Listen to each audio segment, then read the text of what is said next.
Alright boys, welcome to more Heroes of the Storm action on Khaldor TV. Not quite sure if you can tell that I'm actually like pretty sick right now. I got a fever and the whole shebang, like my ears are completely shut. But still, I thought I would at least record one video for today. It's a small one, like a short one, but it's actually extremely good. It's a Haunted Minds game, and NaVi sent it over to me before Dreamhack started. And well, NaVi and Gamers2 did, and they told me like, listen up, you need to cast this, you need to put that on your channel. It was super fun, and you need to do it after Dreamhack because it's part of our Dreamhack preparation. So I promised them to do that, and this is like me fulfilling my promise. So this game is pretty cool. It's Haunted Minds. We have Thrall and Sylvanas in the game. I hope that my voice is not too bad because, as I said, like I'm still running that fever. I hope that tomorrow, the day after, everything is going to be all right again, especially since I'm currently missing out on my training at the gym, which actually pisses me off quite a bit. But we're here to talk about Heroes of the Storm, so we're going to jump into the game on Haunted Minds between NaVi and Gamers2. Alright everybody, welcome to today's match between NaVi and Gamers2. This is a game that they played before Dreamhack happened, and it was part of the Dreamhack preparation of Gamers2 that is, and therefore a scrim between the two teams. The left side in blue we have Shihu on Tyrael for Gamers2, ADRD is playing Brightwing for the boys, Leo from Korea on Malfurion, so they're playing a double healer comp, and they have for damage not only Nika on Sylvanas but also Yuba on Thrall. To the right side of the map here on Haunted Minds, Splendor for NaVi on Uther, we have Cilium on Zagara, Breeze on Nubarak, Shrimpy on Tyrande, and Eternal on Vala. I have really not watched the entire game yet, so I'm not quite sure what exactly is going on in this match, but the boys have told me that the game is actually very, very good, and I thought I would just like put that out there today.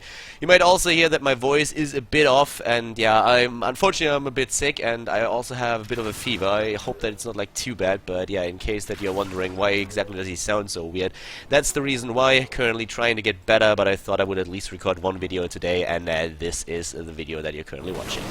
We have a double scouting drone on level 1 for Gamers2 here, one on Brightwing and the other one on Malfurion. So in this case we're not having Bribe and not having the extra damage centered on Brightwing's damage ability. We do not see Conjurer's Pursuit for Malfurion. So it's pretty interesting that they're actually running with this, and of course it's always awesome to see the Ward Chieftain here. In this case, normally on Haunted Minds, the meta of course is that you are trying to push your own golem lane with 4 heroes and just one of your heroes defends at the top. It depends a little bit on what exactly the team compositions are. In this case you can see that NaVi decides to defend with 4 at bot lane because they're saying, well, our opponent has Sylvanas. We can't really outpush Sylvanas at the top, so we need to rotate with 4 heroes down to the bot lane and make sure that they don't get too much damage in. That's why we're having up to the top Shihu and Cilium going up against each other, and of course especially Tyrael has a lot of work to do here since Zagara is just an amazing push hero in this game. We're having, in terms of talents, especially for Thrall here, the Rolling Thunder, which is actually pretty awesome.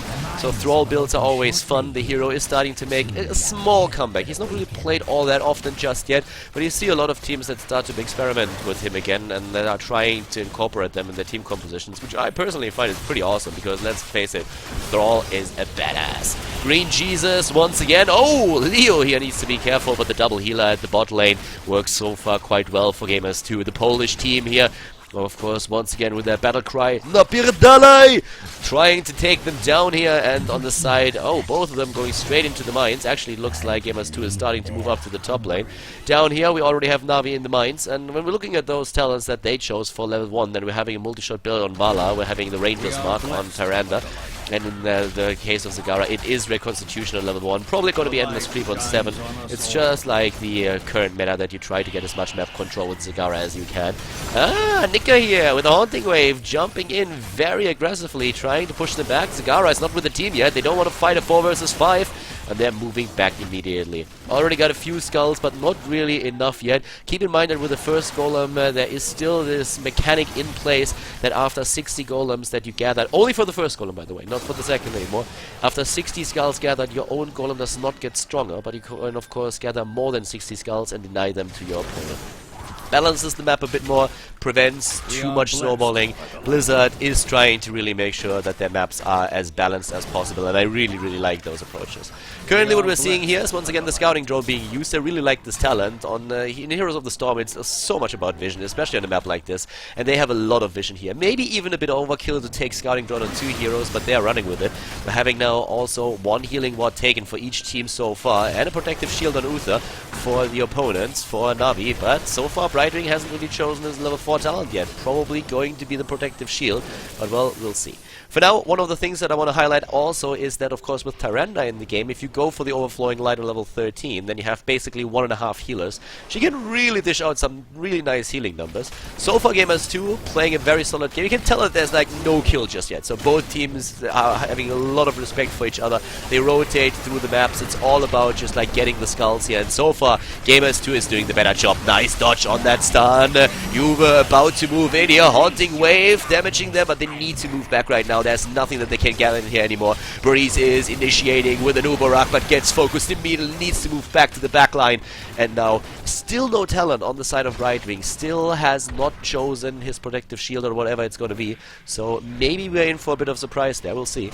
With the first golem, what you always want to do is also catch your own siege giant camp, and you usually just take those guys down, and you don't take them up to the point where your opponent's golem just passes this fort. That's roughly the timestamp where you really have to take that camp. What happens then is that the siege giants are behind your own wall and can damage the golem that is roughly over here without being attacked by the opponent's team. So extremely important to time that appropriately. Very, very important, and if you guys didn't know that just yet, then make sure to remember it, because it really helps you a ton defending against the early golems in the game.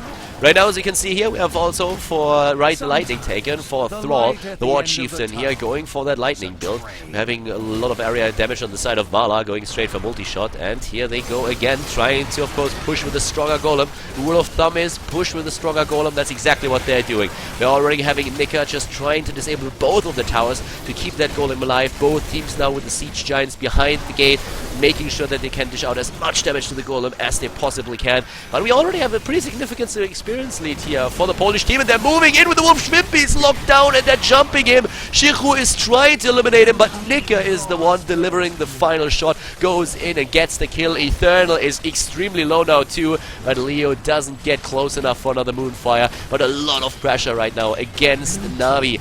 NaVi is in a bit of trouble, and their own golem at the top lane, as you can see, hasn't really done all too much damage just yet.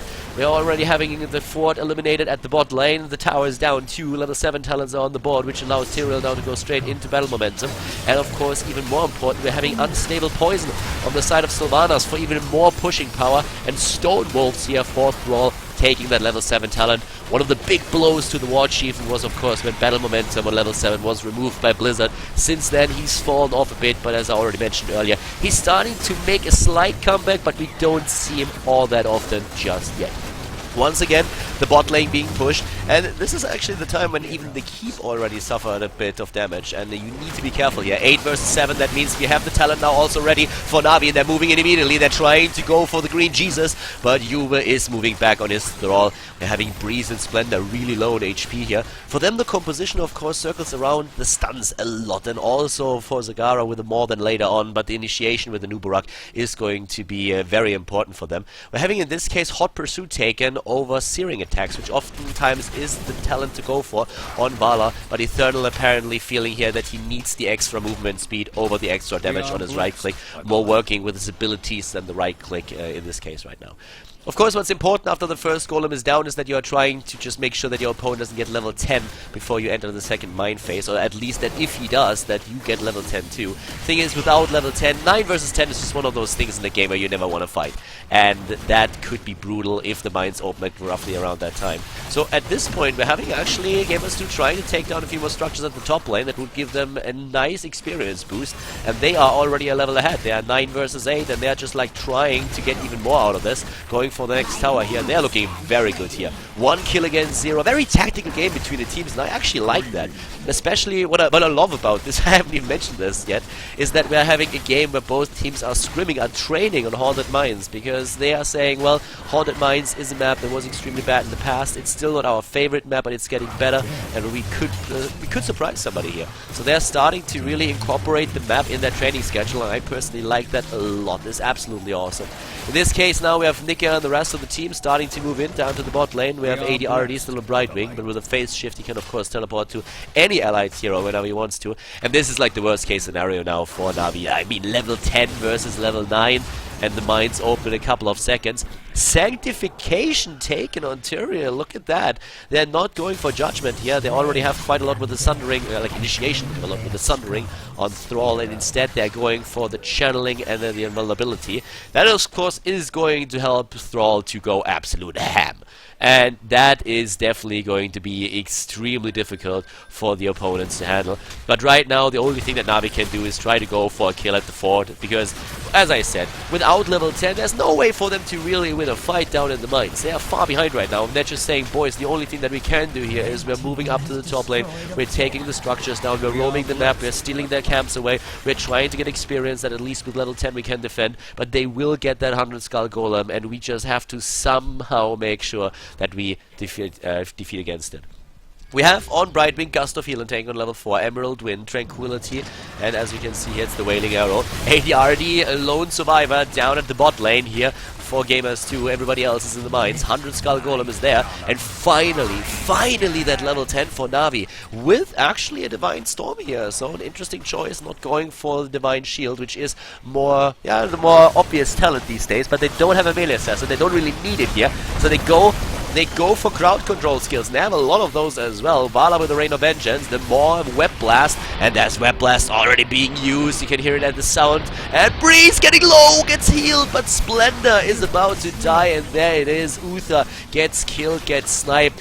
Eternal is trying to get away on his Vala, but down to the bot lane, there's Celium, and Zagara is in trouble. We still have the stun on Uther, but that doesn't help him being dead. Vala could go for the Rain of Vengeance to maybe stop them from moving in, but that boss alone is already doing damage. There's the Rain of Vengeance. She moves away, but Celium goes down regardless. Yes, Zagara is dead, and Schwimpy, he's not going to make it either. They get the counter kill against Tyrael, but that's all that they accomplish. This, boys, is extremely bad right now. I mean, we are talking level 12 versus level 11, 3 heroes down, and nearly full HP, 100 skull boss is moving towards the core, and this could already be it at this point. I mean, Splendor is trying to defend somehow, Breeze is moving away to heal himself, Celium is finally back to business, and is getting the damage in. Lady Ardy and his boys, they are starting to go for the core is dropping fast, it's really fast. Nice stun against Leo, and they get the kill against Malfurion. Good Web Blast also. They're trying to focus Yuva down, and they get him. Yuva is down, and actually, like Nika with a Haunting Wave trying to escape here, goes instead of the core to kill Celio, but he doesn't get the kill. AD already goes down, everybody goes down. This is like Oprah all over again. Everybody's getting a kill in here. They're having the core nearly drop. The core is down to 21%, and they don't even have Mule. And the boss, look at that, they're trying to burst him down, but the core is on 10%, 7. No fucking way. They actually save it with 5 the more against Shihu. They need the stuns. Look at this, 5%, and now the explosion, the 1%. What? You got to be kidding me. 1% on the core. Holy shit, what? Wow, that was... and Celium is even calling it Khaldor replay. Okay, this could be a good one, but well, let's be honest here. I mean, right now, Gamers2, if they just get anybody close to that core, they can kill that. Yuva is already thinking about exactly that. About the leave and the win. Oftentimes what they are saying is, of course, that like players are oftentimes leaving the game just before it ends, so that they can hide their match history and what they are playing. So that's one of the things how you can use the Blizzard system right now. This is one of the reasons why we had this discussion going on. But right now, NaVi, they do not want to leave here. I mean, this is a training game, of course, but they are currently on 1% of the core, and they are saying, boys, Ladwell, we got this. Alright, so we have 13 for both of the teams, and I mean, right now, that next golem is going to destroy that core, I feel, no matter what, unless it's a 0 skull golem. We're having Burning Rage on Tyrael with Life Seed together with Enduring Growth, great talents if you want to get the maximum heal out of Malfurion and don't care too much about the Ice Block on level 13. For Thrall, we're having on 13 now the Restless Wolves being chased down. So with that, they can just move in and get even more lockdown against the opponent. The Overflowing Light, as mentioned before, is going to be great for Tyranno to get the heals in there. But oh boy, like, yeah, there's 2 zeros missing right there. And as you can see, Gamers2 is already positioned. The problem really for NaVi is that the mines are now opening up, and with the mines opening, you cannot allow the opponent to get enough skulls. If they complete that golem, it's going to be brutal. Oh, good more. Triple more, the Starfall already positioned. Splendor, look at those stuns! Holy crap! They're moving in with a triple stun. Divine Storm and Rain of Vengeance and the double kill against Malfurion and Thrall. All of a sudden, NaVi has gained some momentum. Apparently that clutch save at their own core has really brought some new motivation to the team. They have 9 kills against 5 now. That shield, of course, is helping quite a bit. And this is getting interesting all of a sudden. Yeah, what are they going to do? Are they going to try to get a 100 Skull Golem? Actually, for them, the best idea would be to not care about the mines at all. They can't really... They have to apply pressure. They can do nothing else. If they move back to get some skulls, the worst case scenario is that the opponent gets 20 skulls. And like it's not like Gamers2 needs to get a 100 skull golem. If they get like 10-20 skulls, that would be enough to take those shields down with a bit of help and kill that last percent. So going into the mines would be the worst choice for NaVi at this point. And NaVi, they are moving in. They are applying even more pressure, pushing them back. We have 15 versus 14. God, this is a bit sick here. This is a bit crazy. It's actually like very crazy, not only a little bit. Yeah, Eternal jumping away as the War Chief is trying to take his due. Oh, Juve gets focused and gets sniped. Wow, Shihu was not here to help him out. Gets actually web blasted. Oh boy, Tyrael, buddy, you need to be a bit more careful than that. Yeah, comes in from the top here. Gamers2, of course, under a lot of pressure right now. Oh my god, they sniped Tyrael as well. I mean, at this point, think about how rattled you are. When you think the game is already over, you take down everything. You have a 100 Skull Golem pushing it, dropping that core, and then all of a sudden, it's a 1%, even with the explosion of Tyrael. And, I mean, that has to shake you somehow. That needs to really... this is probably going to wreak havoc with their concentration. That's exactly what we're seeing here. Gamers2, as far as I know, at that point already training for like 10 hours as well. I think they mentioned something like this, so that definitely plays into this too. But if they just get their act together for one good attack, one good fight, one good kill, they can move cross-map and take it, or they can simply go for the skulls. They have all the options here. And that is, of course, something that NaVi knows now as well. NaVi is in a lot... I mean, they're in a decent position here when it comes to levels. They have 16 versus 15. They have an extra talent. But when you look at that core, I mean, oh boy. That's not really something where you say, like, yeah, alright, guys, we got this. One backdoor attempt, and they are going to lose it. But they're doing extremely well denying that backdoor. Breeze, look at that lockdown against Nika. Really well done. Even the more being used. They're trying to get the killers with a haunting wave. Nika needs to move back. Shihu is down. Tyrael is dead again. Celium is moving away. Oh my god, that game, boys, this is getting insane. The double blood for blood and the benediction really coming through for NaVi here. They get the kill against Tyrael. They're trying to lock down Leo! Whoa, Malfurion. Oh, and another web blast. They have another one, and they're starting to move in, trying to take him here. And here comes the start. Perfect timing. You were already down, and Thrall is once again dead. Uh-oh, 13 kills against 5. So far, no single keep down for Gamers2, but the situation is starting to become a bit iffy for them. They need to be careful here. They have a 2-level lead in this case, but right now, what exactly are they going to do? Gamers2, let's just, excuse my French, but they have to get their shit together here. If they just like move in, one good attack, one good backdoor attempt, they can take that. But they are, of course, as mentioned before, far behind right now. They don't have the 16 talent, they're getting it right now, and that is actually going to be the moment in the game when they will get the best chance to do something about it. But not if they attack 3 into 5. Oh god, Thrall was still down and Tyrael is dead again. The throws, Gamers2, they are definitely rattled here. Those are a few mistakes that they wouldn't make if they were like completely prepared for this game and yeah, fully ready for it. But as I mentioned, I mean, that training schedule between the teams really took a huge toll out of them. But still, this game isn't over. 1% on the core, you know that you make one mistake and you have lost the game. Web Blast already being used. They're trying to move in again. The stuns are there. Juve is being attacked. Another stun. He's trying to get away. Emerald Wind from ADRD pushing everybody out. They're going for the keep. Nice Sundering. Breeze! They need to keep him alive, and they do. The more for the disengage, extremely helpful here. Gets another stun in, here comes the heal, but Breeze needs to be careful. He gets away, I can't believe it. And Eternal here with a heal, just barely back to 30% HP, but that was a close one. With the doubled up blood for blood that we're also seeing for Gamers2 right now, they are suddenly starting to carry some momentum here, and also the Tenacious Roots helping us. Oh, Sylvanas taken out. ADRD getting sniped. It's a 5 versus 3 again. Schwimpy in this case, or Eternal missing his Rain of Vengeance, but they have another opportunity to move in here now, and they are trying to go for it. On 16, by the way, we have the extra shooting star talent taken in this case. They did not go for the true shot aura, but instead they're going for the damage, and yeah, they need it. We've been talking about them. Like, they are in a position where they are forced to do damage. They're forced to be out on the map. Think about them just moving back all of a sudden and trying to just like heal up and take it slow. Immediately Gamers2 would go into the mines and then probably get the skulls for the golem and therefore end the game. Level 16 also gave us the forked lightning, nearly a full lightning build that we are seeing on Thrall here, and he's doing extremely well with that. Right now, Celium, the only one, needs to go back. I mean, at this point, it's really all about the mana for him, and he's trying to make that work. Even going to the well here to make sure that he can join up with the rest of the team. They're trying to hide in the bush again because they know that Gamers2 will try and get those skulls. But Gamers2 is really starting to be extremely cautious here. They are very, very far behind when it comes to the levels. In terms of talents, on the other hand, they are on the same level right now. They're trying to use that to their advantage.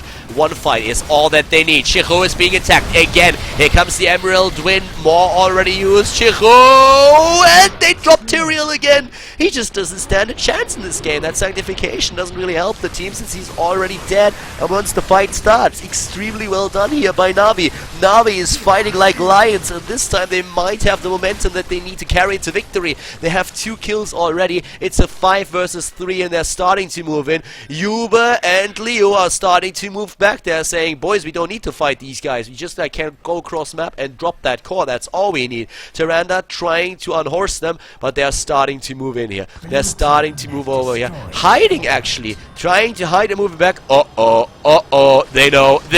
Oh my god. Breeze, he TP'd back and he's getting Thrall, and now Malfurion is dead as well. That didn't work out for them at all. It was a good idea, by the way, but like, yeah, this time NaVi was prepared. We're having Tyrael back to business. Shihu here and Nika, they are the last defense. They have to somehow, they are basically the wall of China right now. They have to make sure that it's not going to be breached, and NaVi is the Mongolian hordes trying to take that on. Yeah, there's already the stun against Shihu. Are they going to get him? Yeah, stun after stun, and even the Emerald Wind not saving him.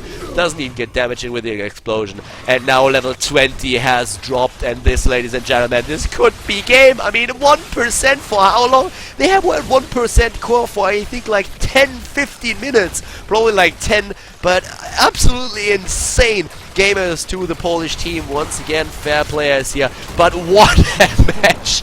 This is game. NaVi takes the practice match against Gamers2 here on the Haunted Mines. Extremely well done. Congratulations and GG. Six City, 1% on the core, and NaVi taking the game in the end after battling against Gamers2 for how long? I mean, like 10 minutes at least? That was crazy good. I thought the game was over. I mean, there was no way for them to stop that. And you can really tell that Sylvanas trying to take down Zagara in this instance definitely, in the end, lost them the game. I mean, of course, hindsight is always 20/20, and nobody can blame Nika for that move there. But still, they already thought the game was over. It was a practice game, but it was extremely fun, and I hope that you enjoyed the game there too. I'm actually going to call it a day now and go to bed because I have to admit that I'm a bit shaken and I'm not feeling too good. So I'm going to go head over and get some sleep. I hope that you guys enjoyed the video. If you did, then give the video a thumbs up on YouTube. Make sure that you drop a comment in the comment section. I'm going to see you boys tomorrow with more Heroes of the Storm content, unless I'm like completely out of it. But I hope I'm going to get better soon and we'll be able to give you more Heroes of the Storm videos. So guys, I'll be back tomorrow hopefully, and see you then. Have a great day, have a great night. See you tomorrow.